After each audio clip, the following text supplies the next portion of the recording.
บายดีทุกคนยินดีต้อนรับเข้าสู่ช่อง NJ Channel เนาะวันนี้เราสองคนจะมาพาทุกคนมาลินที่แขวงคำม่วนเนาะเดี๋ยววันนี้เราจะไปเมืองมหาไซเนาะไปหาสถานที่นั่งลินเนาะเห็นหมู่แชร์ใน Facebook แต่เขายังไม่ได้อ่านเบิ่งคักว่าสถานที่นั้นชื่อหยังนะถ้าว่าบ่เห็นแหละเขาก็จะไปปีนภูกระต่ายเนาะเมืองยมราชเนาะโอเคไปทำกันเลยเนาะเดี๋ยวเขาเปลี่ยนเป้าหมายใหม่เนาะเขาจะเข้าไปทำผ้าก่อนเพราะว่าเขาไม่ได้เข้าไปจักเทื่อนะเขาเวลาเขามานะเดี๋ยวเขาจะพาทุกคนเข้าไปเบิ่งเนาะทำผ้า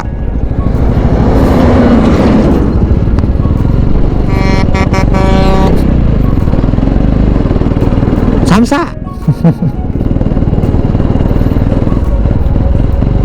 ทุกคนตอนนี้เขาเปลี่ยนเป้าหมายใหม่เนาะวิทย์ว่าจะไปเมืองอันนั้นเมืองมหาชัยเดี๋ยวเขาจะเข้าไปเบิ่งทำผ้าก่อน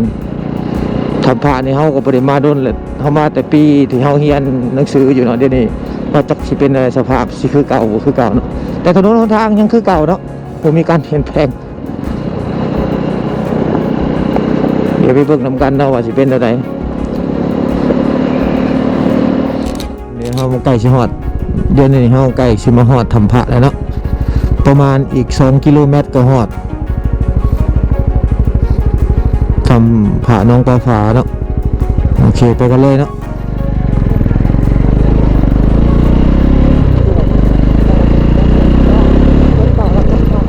นี่เฮามาฮอดแล้วเนาะทำพระน้องปลาฝาเนาะ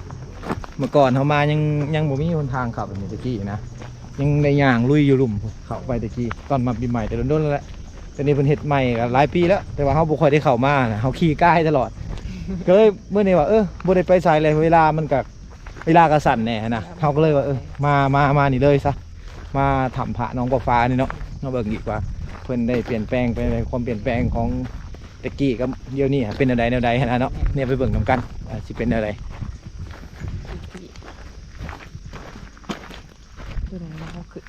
นะทุกคนถ้าอภัยมาก็ต้องได้เสาสิบอยู่นี่เนาะเพราะว่าเป็นกฎระเบียบของคนสำหรับผู้หญิงนะคนนี้เหมือนผู้ชายนะสบายดีได้เสาสิบเนาะกับซื้อปีเท่าไรให้ไง5,000ไปเจ้าอยู่ในพุ่นโอ้เพิ่นอยู่ในพุ่นเพิ่นเก็บอยู่ในพุ่นเนาะเพิ่นเข้าไปแล้วสิ้นนี่แหละไม้เด้ดอกไม้เทียนของบูชาก่อนไม่ถูกก็เลยมี3,000ประมาณ3,000ไม่ดีหนักไปโอเคทุกคนตอนนี้ให้เสาสินเป็นทีมห้อยเนาะสินดอกไม้อันละ 3,000 กีบเนาะทางชาวบ้านเป็นมาเฮ็ดแม่นผู้ที่เพิ่นมารักษาเป็นบูรณะอยู่นี่และสินก็ 3,000 เนาะสิน 3,000 กีบราคาเข้าในคนละ 5,000 กีบเนาะตัวนี้เขาไปจ่ายอยู่พุ่นตัวค่าเขาเขาจ่ายอยู่ในเลยตอนทำมาทำอีทเนาะแม่นตอนทำมาอีทแม่นพากันลุยน้ำเข้าไปนั่นนี่แหละทางลุ่มเลยเนาะบ่ได้มีครัวตะกี้เพิ่นมีเป็นครัวใหม่แต่ว่าเฮาบ่ได้มาหลายปีแล้วหลายปีเติบแล้วนะเกือบเป็น10 ปีแล้วบ่จักบ่ได้มานี่เนาะเพิ่นบูรณะไปหลายเติบไปแล้วเมื่อก่อนนี่ทางเขายังเป็นนั่นอยู่เป็นลุยน้ำเขานี่บัดยามฝนนี่เขาบ่ได้เลยตัวนี้ได้ขี่เรือเขาเป็นคล้ายๆเป็นน้ำขังเนาะเป็นน้ำเป็นเดี๋ยวนี้สบายแล้วเดี๋ยวนี้มีครัวเขาเลยเนาะครัวเขาแล้วธรรมชาตินี่คือเก่าอยู่เนาะแม่ธรรมชาติยังงามคือเก่าพูดเนาะจุดที่เขาจะขึ้นไปเนาะอยู่เทิงพูดเนาะอยู่เทิงพูแต่ว่าทั้งเทิงนี่เพิ่นบ่ให้ถ่ายวิดีโอถ่ายอย่างมีแต่ว่าเฮาสิได้เหมาะเวลาเฮาขึ้นไปเทิงนะเพิ่นบ่ให้ถ่ายเขาในถ้ำนะว่ามีหยังเนาะอยู่เทิงนั้นบริเวณลุ่มๆอ้อมๆมาแล้วเดี๋ยวเฮาหนบพระเพิ่นบูชายังเพิ่นแล้วเฮาสิเอาโดรนบินเบิ่งเนาะงามสำใดเนาะจุดนี้เนาะเมื่อก่อนยังมีขี่เรือลอดเขาเลยเดี๋ยวนี้เฮาก็บ่ฮู้ว่าสิมีหรือบ่ครับสิมีเรือเนาะนั่นขี่ลอดเข้าไปเบิ่งถ้ำอยู่ในเพิ่นนำออกมาจะถ้ำซะนั่นเนาะ อ่า แม่นน่ะเจ้าปลา นี่แม่นทางขึ้นเนาะ เอาขึ้นไปไหว้พระอีก ทางขึ้นไปไหว้พระอยู่เทิงหมดแล้วเดี๋ยวจะขึ้นไปเลย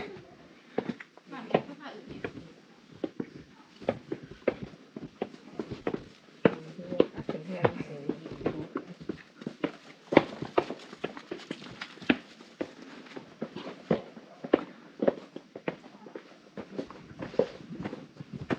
มันกำลังบนรถพ่อ อากาศเมื่อนี้กับฝนก็จะตกแน่เนาะ ครึ่ง ครึม โอ้บินถึงงามเลย ๆ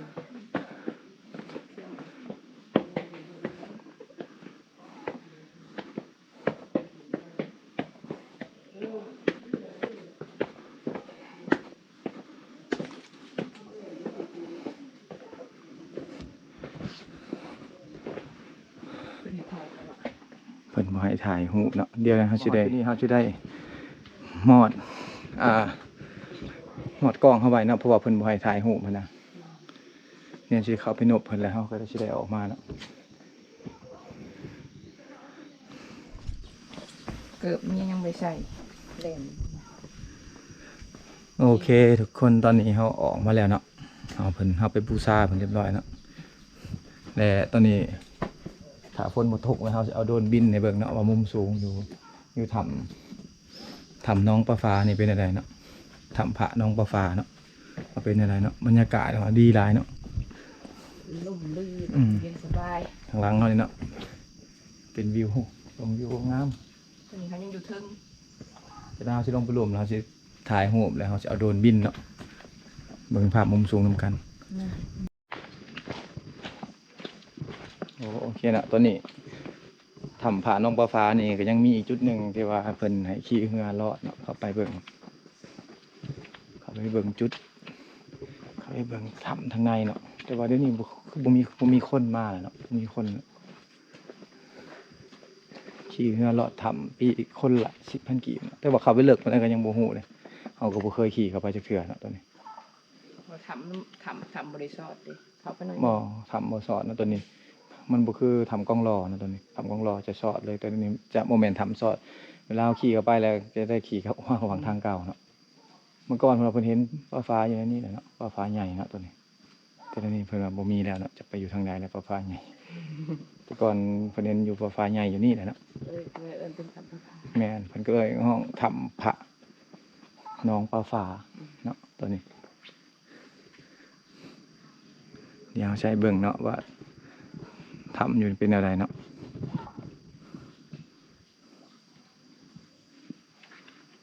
คนมีคนขี่เรือ ขี่เรือลอดทำเนาะคนละ10,000 กีบแต่นี่บ่มีคนขี่แล้ว หรือว่าน้ำขึ้นเนี่ยละเพิ่นหยุดบ่ อย่านำขึ้นเลย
อ่าโอเคทุกคนตอนนี้เฮาออกมาฮอดนอกแล้วเนาะกำลังย่างสิไปวางจอดรถทางหลังเฮานี่แหละแม่นทำพระน้องปลาฟ้าเนาะอยู่ทางหลังเฮานี่แม่นทำ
ขอบเขตของเพิ่นที่กั้นไว้นะ